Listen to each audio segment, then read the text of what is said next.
This document was destroyed. But one copy survived. And what it reveals changed the way historians see the 20th century. Here's how we got there.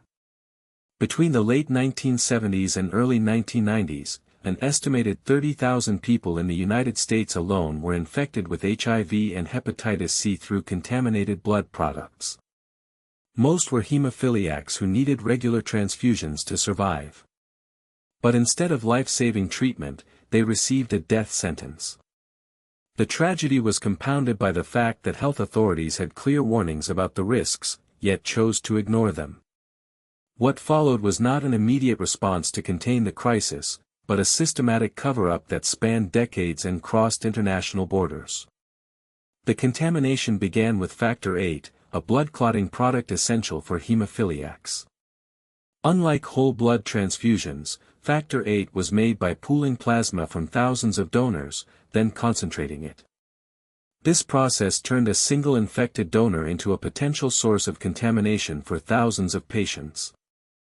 In the late 1970s, as AIDS and hepatitis outbreaks emerged among certain populations, health officials were warned about the risks. Yet blood banks continued to accept donations from high-risk groups, including prisoners and people in impoverished areas. The United States, facing a domestic shortage, began importing blood products from countries with even less stringent screening. By 1982, cases of AIDS among hemophiliacs were being reported, but officials downplayed the connection. When heat treatment technology became available to kill viruses in blood products, its implementation was delayed for years. The question wasn't whether officials knew the risks, documents later revealed they did. The question was why they chose to prioritize supply over safety. As the death toll mounted, something even more disturbing emerged. Health authorities weren't just negligent, they were actively covering up the scale of the disaster. In the United States, Canada, France, and the UK, similar patterns appeared. Patient records disappeared, lab reports were altered, and internal communications showed officials discussing how to avoid public panic rather than how to protect patients. In France, ministers were later convicted of manslaughter for allowing contaminated blood to be distributed even after safer alternatives existed. The UK's response was particularly egregious. Officials destroyed key documents related to the screening of blood donors. When lawsuits began, governments settled quickly but imposed strict confidentiality agreements, silencing victims and preventing full disclosure of what had happened. Compensation schemes were deliberately structured to minimize payouts, with complex eligibility requirements that excluded many victims' families.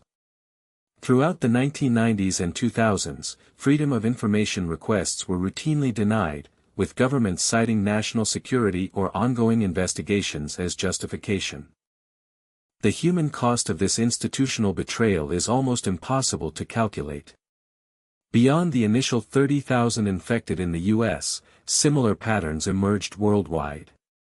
In Canada, 2,000 people were infected. In France, estimates range from 4,000 to 6,000.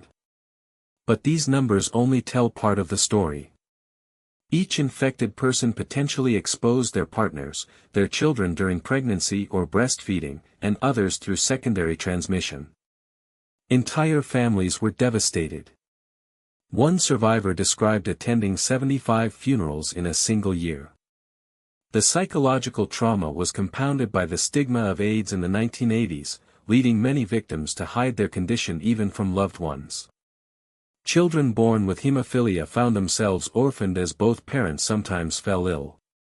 The cover-up meant that many victims didn't know they were infected until years later, missing the window for early treatment. When the truth finally began to emerge through investigative journalism and persistent victim advocacy groups, it revealed not isolated failures but a systemic problem, a public health system that had become more concerned with protecting its reputation than protecting the people it served. The contaminated blood scandal stands as one of the worst treatment disasters in the history of public health. It exposed how institutional interests can override basic human rights and how systems meant to protect the vulnerable can become their greatest threat.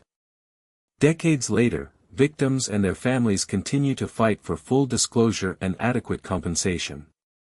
But the deeper question remains, how many other public health disasters are being hidden right now, behind closed doors and classified documents?